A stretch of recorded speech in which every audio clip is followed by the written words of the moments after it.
invitarles, hermanos, a que abran la Biblia por el Evangelio de Juan, capítulo 4. Evangelio de Juan, capítulo 4, donde vamos a leer a partir del versículo 43. Juan 4, 43. Ponemos de pie para leer la palabra del Señor.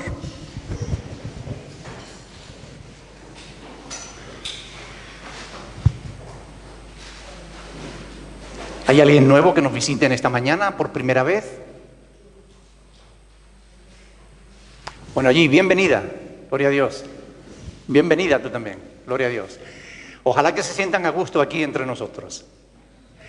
Vamos a leer la palabra del Señor a partir de Juan capítulo 4, versículo 43, y lo vamos a leer hasta el final del capítulo, hasta el 54.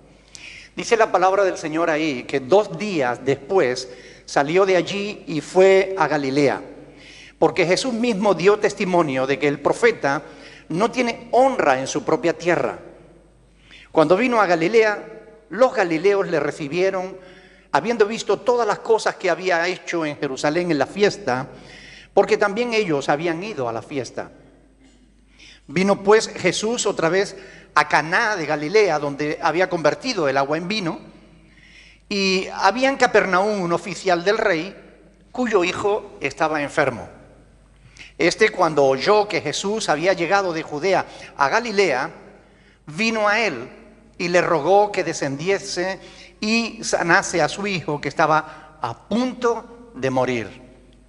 Entonces Jesús le dijo: si no viereis señales y prodigios, no creeréis. El oficial del rey le dijo: Señor, desciende antes que mi hijo muera. Jesús le dijo: ve, tu hijo vive. Y el hombre creyó la palabra que Jesús le dijo y se fue. Y cuando él descendía, sus siervos salieron a recibirle y le dieron nuevas diciendo: tu hijo vive. Entonces él les preguntó a qué hora había comenzado a estar mejor. Y le dijeron: ayer a las 7 le dejó la fiebre. El padre entonces entendió que aquella era la hora en que Jesús le había dicho: tu hijo vive, y creyó él con toda su casa. Esta segunda señal hizo Jesús cuando fue de Judea a Galilea. Hasta aquí la palabra del Señor. Padre del cielo, te damos muchas gracias por la oportunidad hermosa de poder estar juntos en esta mañana, con tiempo para poder meditar en tu palabra. Queremos rogarte, Dios del cielo, que por el poder de tu Espíritu Santo ilumine nuestra mente y nos ayudes para que podamos comprender la profundidad, la riqueza de tu palabra, Señor. Que cuando salgamos en este día de este lugar, lo hayamos hecho de una manera distinta a como lo entramos. Señor, en el nombre de Jesús, llévate toda la gloria y la honra, pues solo a ti te corresponde. Amén. Pueden sentarse, hermanos.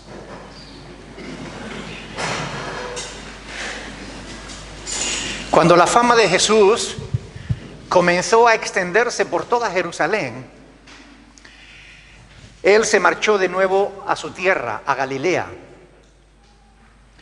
Sabía que allí no le iban a honrar del mismo modo que le estaban honrando en Jerusalén.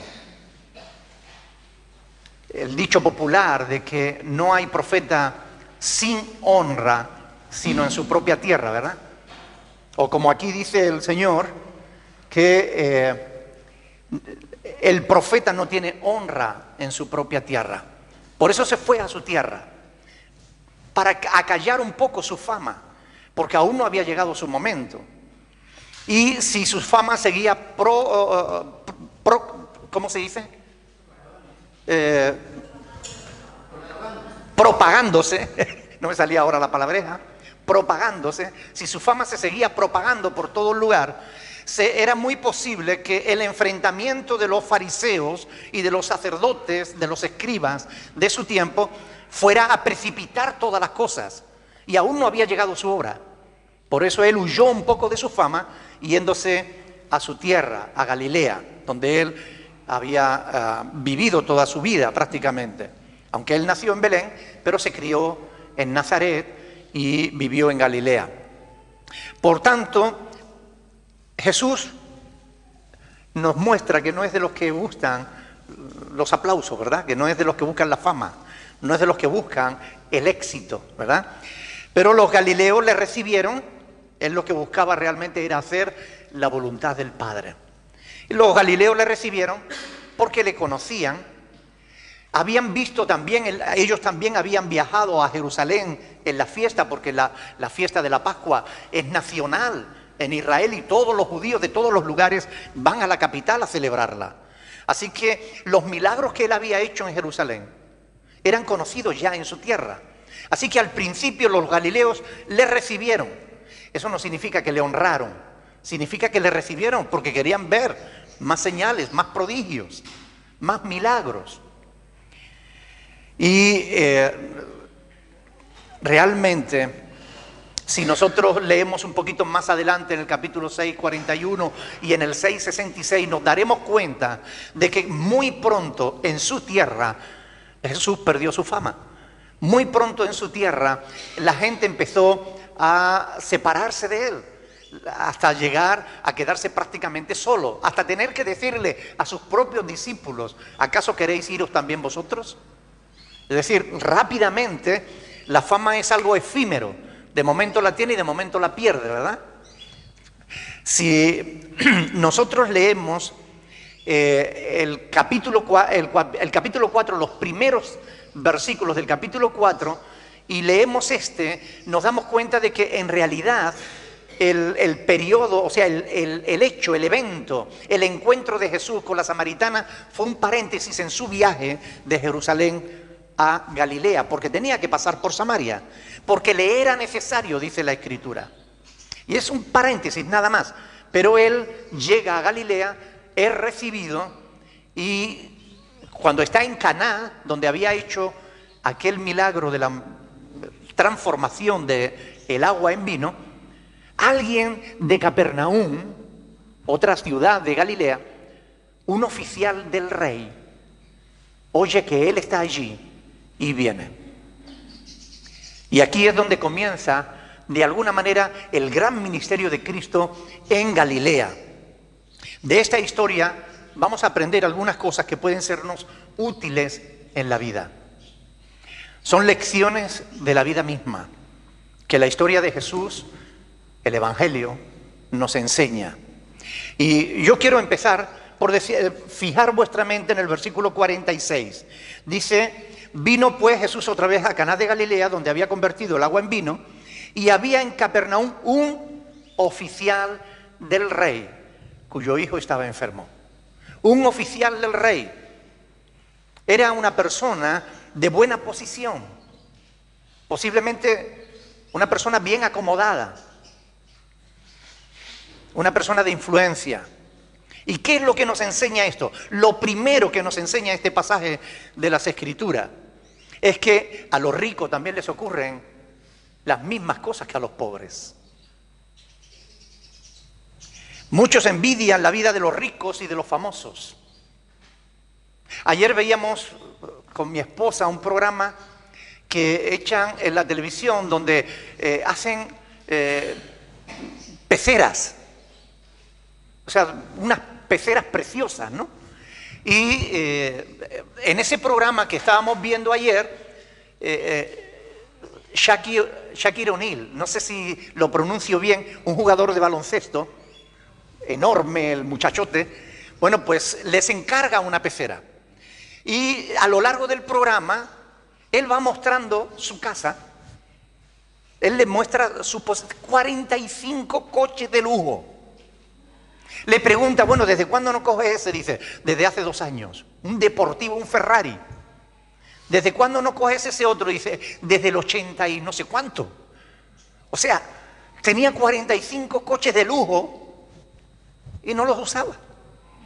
Tenía una casa impresionante y allí no apareció nada de su familia. O vivía solo o no quiso mostrar su familia, ¿no? Pero viendo imágenes como esa, a muchas personas le entra el gusanillo de decir: ay, si yo tuviera eso, ay, si yo tuviera lo otro.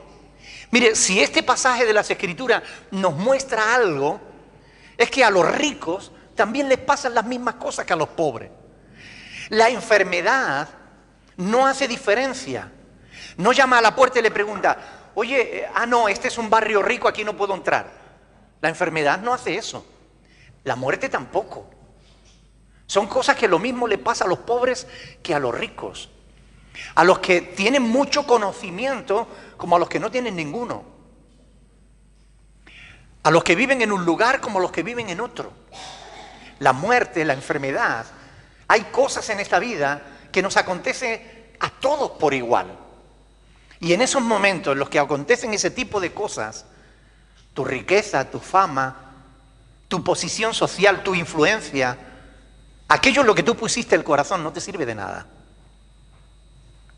Los seres humanos damos mucha importancia a estas cosas. Pero ninguna de estas cosas puede evitar que enfermemos nosotros o que enfermen nuestros hijos. Y ante la enfermedad y la muerte, todos los seres humanos somos iguales. Los reyes también enferman. Sufren penalidades como los pobres. En ocasiones hay pobres que disfrutan más de la vida que los reyes o que los ricos.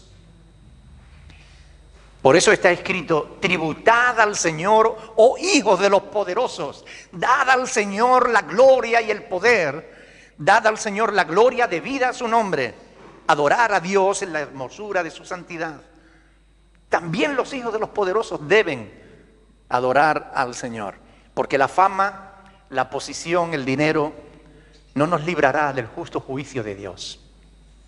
Todos somos llamados un día a rendir cuentas delante del Señor. Y ni el oro, ni la plata, ni los títulos te ponen a salvo de la enfermedad o de la aflicción. Unos y otros, ricos y pobres, padecemos bajo las mismas tormentas. Si nosotros pensamos, por ejemplo, en el rey David, nosotros podemos darnos cuenta, estudiando, como estudiamos, ¿recuerdan cuando estábamos estudiando primer y segundo libro de Samuel? Estábamos viendo la vida de David y yo creo que podemos decir, sin lugar a equivocar, que David fue más feliz cuando cuidaba las ovejas de su padre en el campo que cuando llegó a ser el temible y poderoso rey de Israel. A veces la posición, la fama, la riqueza no te da la felicidad. Porque hay cosas que no se pueden comprar. Este hombre, oficial del rey, por alguna razón, oyó hablar de Jesús, creía en él, creía que tenía poder para sanar a su hijo. Versículo 47. Y cuando oyó que Jesús había llegado de Judea a Galilea, vino a él, porque su hijo estaba enfermo. Dice ahí, le rogó que descendiese y sanase a su hijo, que estaba a punto de morir. Y aquí está la segunda enseñanza que yo quiero compartir con ustedes hoy. Y quiero llamar la atención de los más jóvenes, de los niños y de las jóvenes y jóvenes que están aquí hoy. El segundo punto que yo quiero compartir con ustedes es que también los jóvenes enferman y también los jóvenes pueden morir. Son realidades a las que muchas veces no queremos prestarle atención. No queremos pensar en estas cosas. Pero ser niño o ser joven no es garantía de que no se va a enfermar. No es garantía de que no se va a morir. Con frecuencia vivimos sin querer darnos cuenta de esto. Pero una breve visita a cualquier cementerio nos da un buen bofetón de realidad. Ahí vemos que hay muchas lápidas donde las fechas entre el nacimiento y la muerte no se distancian tanto. ¿Sabían que el primer sepulcro que se cavó en la historia de la humanidad fue el de un joven y no el de un viejo? La primera persona que murió no fue un padre, fue un hijo.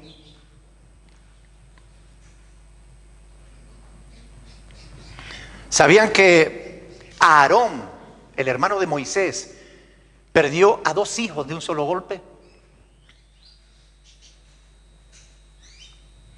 David, un hombre según el corazón de Dios, vivió la triste experiencia de tener que enterrar a 3 de sus hijos. Y ahí se invierte el orden natural, porque lo natural es que los hijos entierren a los padres. Pero hay pocas cosas tan duras, tan difíciles, como tener que enterrar a un hijo. Yo creo que muy pocas personas pueden decir que estén preparadas para eso. Pero ocurre. Es la realidad. La palabra de Dios, si algo tiene, es que no nos engaña. La palabra de Dios, si algo tiene, es que nos cuenta la verdad. Nos dice la verdad, aunque nosotros no queramos oírla. Aunque queramos vivir ignorándola. Pero la palabra de Dios no se enfrenta a nuestra realidad. Estas cosas están registradas, estas cosas que les estoy comentando, la muerte de los hijos de Aarón, de los hijos de David, el primer joven que murió, o sea, la primera persona que murió que era joven, todas están registradas en la Biblia. Y justamente para que nosotros tengamos ese conocimiento y ese conocimiento nos ayude a vivir en el temor de Dios. Sin embargo, muchas veces preferimos no prestar atención a la verdad. Pensamos que tenemos una vida larga asegurada. Este hombre en su desesperación hizo algunas cosas que vamos a ir viendo a lo largo de este pasaje. Él oyó, dice en el versículo 47, oyó que Jesús había llegado. Y miren, muchos oyen de Jesús, pero no tienen en cuenta sus palabras. Esto pasa incluso entre quienes se llaman cristianos. Oyen y oyen y oyen hablar de Jesús. Día tras día, semana tras semana, mes tras mes, año tras año, están oyendo y oyendo, sermón tras sermón, estudio tras estudio, oyendo sobre Jesús. Pero no tienen en cuenta sus palabras, no tienen en cuenta las palabras de Jesús a la hora de vivir. ¿Y de qué le habrá servido oír de Jesús? ¿Qué beneficio sacará de toda esa información que retiene en su mente o en su corazón, si es que acaso la retenga? Quizás no prestan atención a las palabras del Señor porque no tienen un hijo enfermo. Porque a lo mejor no está pasando por una tribulación dura, difícil, pero cuando la desgracia llama a nuestra puerta, ahí sí nos acordamos de Dios. ¡Ay, Dios! Como si fuese la rueda de repuesto de la que solo nos acordamos cuando pinchamos. Acordémonos de que Jesús es el Hijo de Dios. Jesús es Dios. Y mire, este hombre no se quedó solamente con oír de Jesús, sino que hizo algo, se encaminó, fue a Jesús, vino a Él, dice ahí, vino a Él. Y aquí tenemos la tercera enseñanza. Miren, las aflicciones pueden impulsarnos a buscar a Jesús. Este hombre corrió en busca de Jesús a fin de obtener el auxilio que necesitaba para su hijo. Si el hijo no hubiera enfermado, es posible que este hombre tal vez jamás hubiera sentido la necesidad de buscar a Jesús. Podría haber muerto sin tener el más mínimo contacto con el Señor. Sin embargo, la enfermedad de su hijo le llevó a buscar a Cristo. Por esa razón, a veces el dolor es con frecuencia provechoso, porque por medio del sufrimiento muchos buscan a Dios. Y si le buscas, miren, le encuentra. Porque Él dijo, el que busca, halla. Amén. Y al que llama, se le abrirá. Por medio de las aflicciones, a veces Dios nos enseña lecciones que de otra manera jamás íbamos a poder aprender. y aparta del mundo y del pecado a almas que de otro modo sufrirían algo peor que una enfermedad, una eternidad, perdidos sin esperanza y sin Dios. No cabe duda de que la salud es una bendición. Nadie quiere estar enfermo. Sin embargo, la enfermedad puede también llegar a ser una bendición si te impulsa a buscar a Jesús. En ocasiones, por medio del dolor, Dios santifica a la persona. Naturalmente, todos deseamos comodidades, deseamos bienestar, deseamos prosperidad, pero a veces son preferibles las adversidades y el infortunio si éstas al final nos conducen a Dios. En el último día habrá muchísimas almas que dirán como David: bueno es haber sido humillado, bueno es haber sufrido, bueno es haber pasado por tribulaciones, si esas tribulaciones al final nos abrieron las puertas del reino de los cielos. Como decíamos el jueves, Dios nos consuela en todas nuestras tribulaciones para que también podamos nosotros consolar a los que están en cualquier tribulación por medio de la consolación con que nosotros fuimos consolados por Dios. 2 Corintios 1:4. En cada desgracia podemos ver la mano de Dios. En cada problema, en cada aflicción, podemos ver la gracia y la misericordia de Dios obrando en nuestro favor. Él vino a buscar a Jesús. Y para ir tuvo que recorrer una distancia de 32 kilómetros aproximadamente, desde Capernaum hasta Canaán, donde estaba Jesús.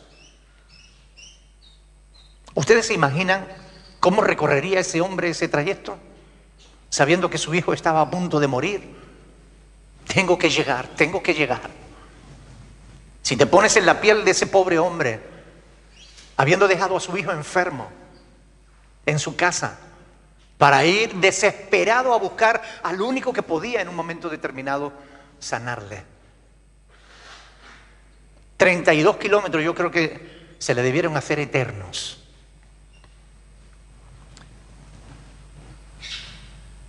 Muchos solo se quedan en oír de Jesús, pero nunca hacen nada por acercarse a Él. Yo en esta mañana quiero decirles: no seas un mero oyente. No te quedes solo en saber cosas de Jesús. Ve a Él, como hizo este hombre. Aunque no tengas a tu hijo enfermo, ve a Él. Busca a Jesús, porque Él te quiere bendecir. Precisamente porque no le buscan, es que muchos se quedan sin las bendiciones de Dios. Este hombre le buscó. Tenía una misión y como buen soldado sabía que no podía quedarse solo en desear llegar a Cristo. Tenía que ponerse en marcha. Él buscó a Jesús y además hizo algo más. Dice ahí que le rogó, versículo 47. Un oficial del rey rogando, se humilló, le llamó Señor en el versículo 49. Señor, desciende antes que mi hijo muera. Hizo algunas cosas bien hechas, pero también estaba equivocado en algunas cosas. Y cuando leía la historia de este hombre, yo me daba cuenta de algunos detalles en los que él realmente estaba bien equivocado. Él buscaba a Dios por las señales. Él buscaba a Jesús solo por el milagro que podía hacer. Por eso Jesús en el versículo 48 le dijo: si no viereis las señales y prodigios, no creeréis. Y cuando él dijo esto, lo dijo en plural: si no viereis. O sea que se lo dijo a él, pero también a toda la multitud que estaba en ese momento con Jesús. Porque hay personas que solo le dan importancia a las señales. a los prodigios, a los milagros, a lo que Dios puede hacer por ti.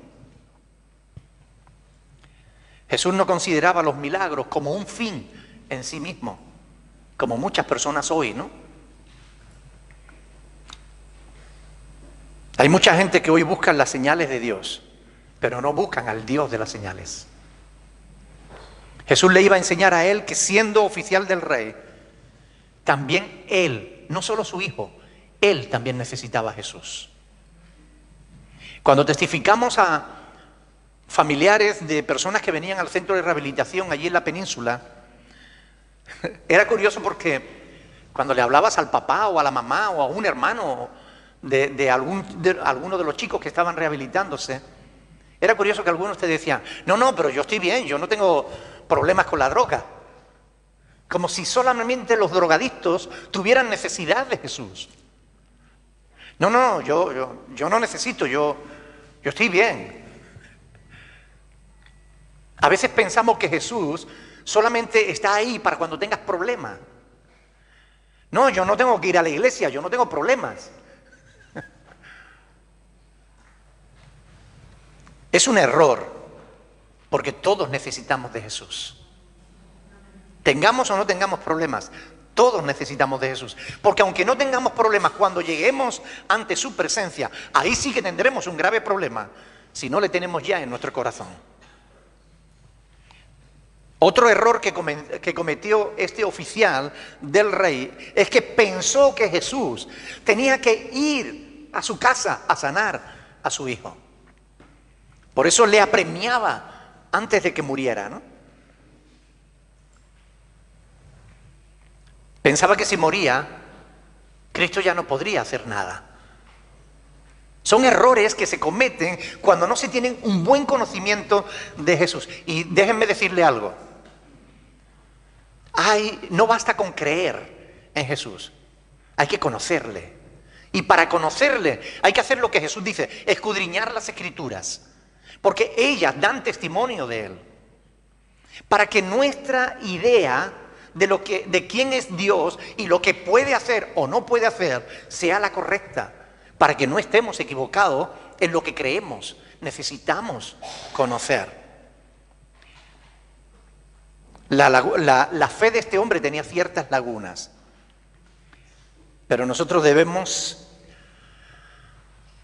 ampliar nuestro conocimiento del Señor. Él recibió la amonestación de Cristo, pero aún así se veía apremiado por la situación de su hijo. Mientras él aún le estaba hablando al Señor, Señor, como dice ahí en el versículo 49, Señor, desciende antes que mi hijo muera. Está bien lo que tú dices, pero por favor. Mientras que él aún hablaba esto, ya Jesús estaba sanando a su hijo. Porque le dijo, ve, tu hijo vive. ¿Ustedes se imaginan el corazón de este padre, el vuelco que debió dar? Ve, tu hijo vive. Con esa certeza, con esa tranquilidad, con esa seguridad de quien sabe lo que está haciendo, ¿no? Ve, tu hijo vive. De verdad, a mí me emocionó cuando yo escuché, cuando leí estas palabras, ¿no? Ve, tu hijo vive. ¿Cuál es tu problema? Si tú buscas a Cristo,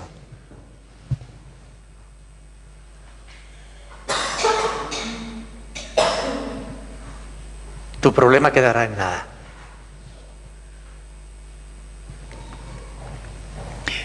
Y esto nos lleva a la última enseñanza que quiero compartir con ustedes hoy. Mire, la palabra de Jesús vale tanto como su presencia.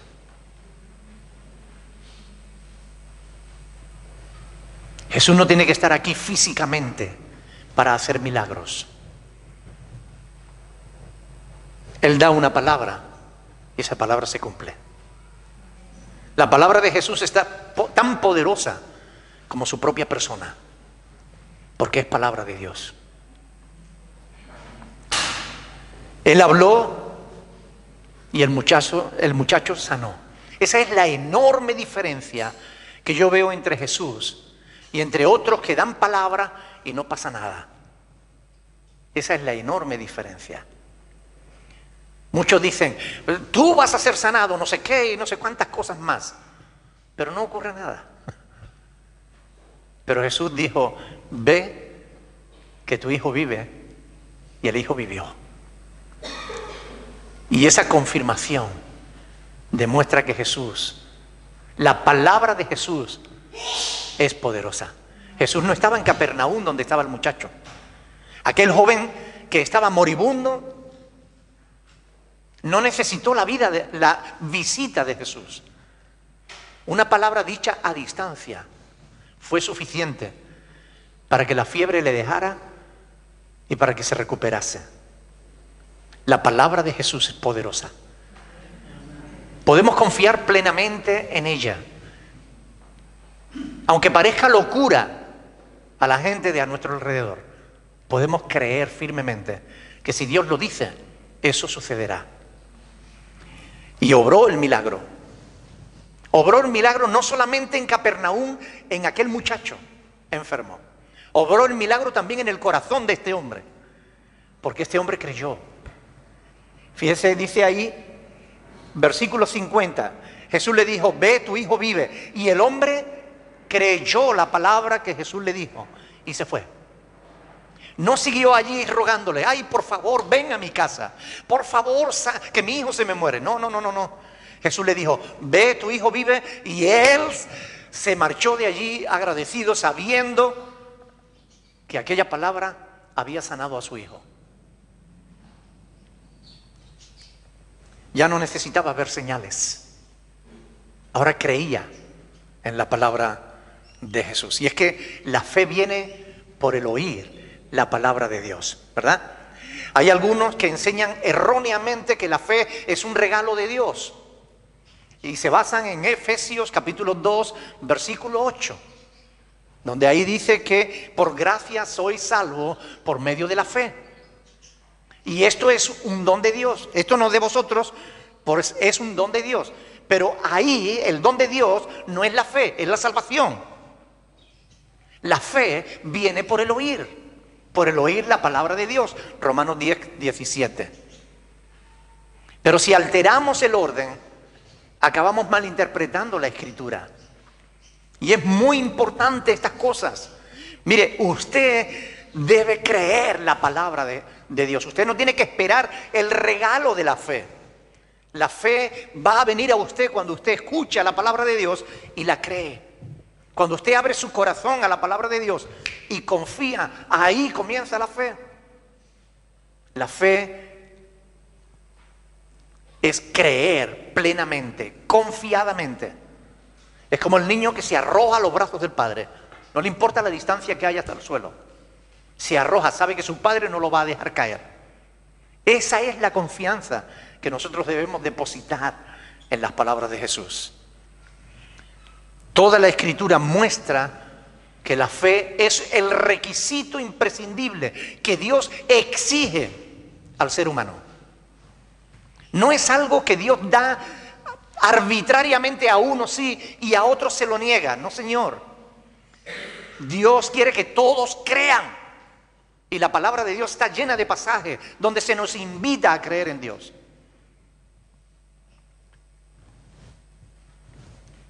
La fe es una responsabilidad nuestra. Es responsabilidad nuestra creer a Dios, confiar en Dios. No tenemos que esperar el milagro de que la fe venga a nosotros. Oh, que Dios quiera darme ese milagro porque a todos no se lo da. No. Dios ha querido que se predicara su evangelio. Las buenas noticias de su amor para con todos los hombres. No queriendo que ninguno de ellos perezca, sino que todos procedan al arrepentimiento. Pero a nosotros nos toca confiar, a nosotros nos toca creer, a nosotros nos toca ponernos en marcha, sabiendo que Dios cumple su palabra.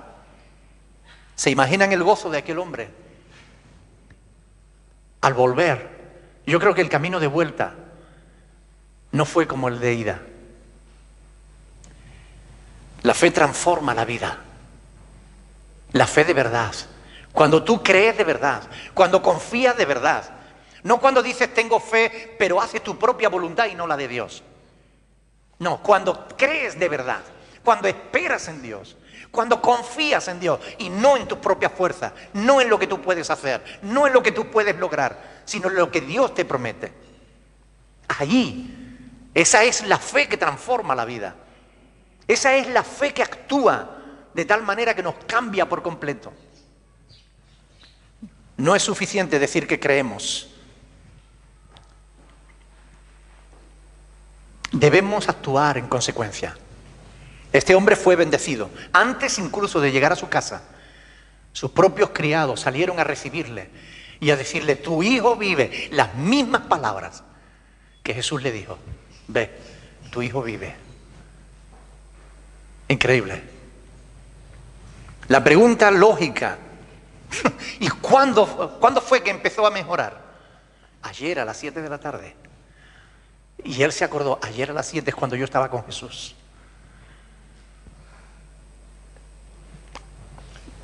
No importa cuántos kilómetros separase a Jesús del niño enfermo. Para Dios no hay distancia. Él creyó y con él creyó toda su casa. Y es una bendición cuando yo leo la palabra de Dios y me encuentro con historias como estas, que son historias reales. No es una parábola, no es una metáfora, no es una historia inventada. Esto es palabra de Dios. Cuando yo me encuentro con historias como esta y medito en ellas, yo me doy cuenta de que tenemos un Dios tan grande, un Dios tan bueno. Un Dios que nos conoce y que sabe cómo somos. Y aún así nos sale al encuentro. Aún así está dispuesto a bendecirnos. ¿Y qué hacemos nosotros? Algunos ni le quieren oír. Otros le oyen, pero como si no lo hubieran oído. Gracias a Dios, hay algunos que oímos, creemos y hacemos lo que Él dice. Porque confiamos plenamente en su palabra. Porque sabemos que Él no nos miente. Porque sabemos que Él tiene poder para hacer todas las cosas. Porque sabemos que no hay problema que Él no pueda resolver. Sabemos que no hay dificultad que Él no pueda cambiar. Sabemos que no hay enfermedad que no pueda sanar.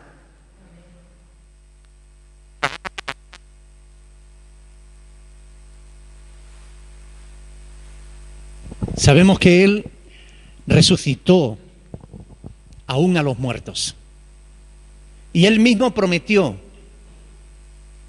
que cuando muriese, al tercer día, resucitaría. Y lo hizo. Jesús es alguien en quien podemos confiar. Es alguien en quien podemos creer.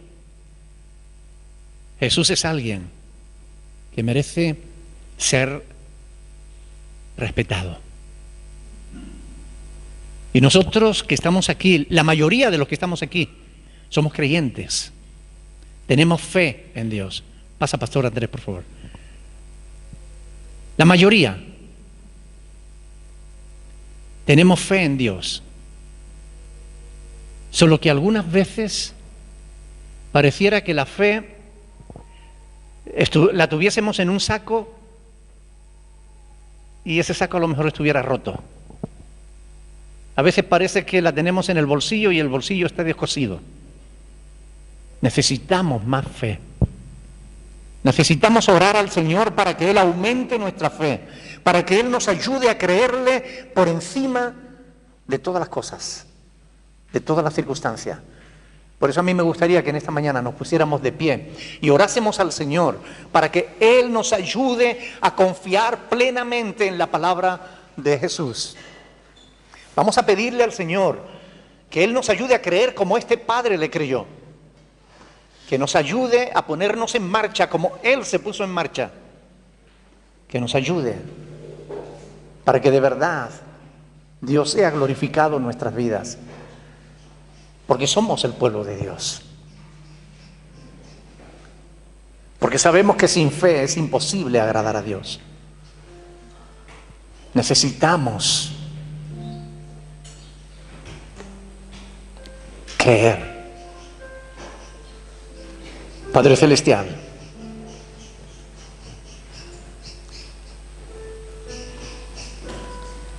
yo he predicado tu palabra, Señor. Te ruego ahora que tú, en el nombre de Jesucristo, toques el corazón de todos y cada uno de los que estamos aquí en este lugar. Ministranos por medio de tu Espíritu Santo, Señor. Ministranos. Te necesitamos, Señor. Por favor, en el nombre de Jesús. Aprovecha la oportunidad y ahora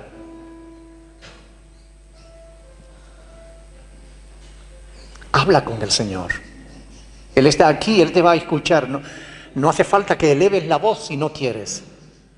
Si quieres orar en voz alta, puedes hacerlo, pero si quieres, aún solo que pienses las palabras, Dios las va a conocer todas.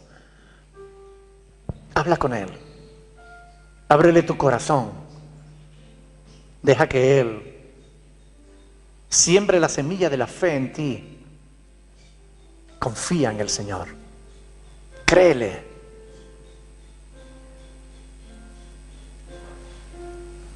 No salgas de este lugar sin decirle al Señor lo que tengas que decirle, sea lo que sea. Bendito sea el Señor.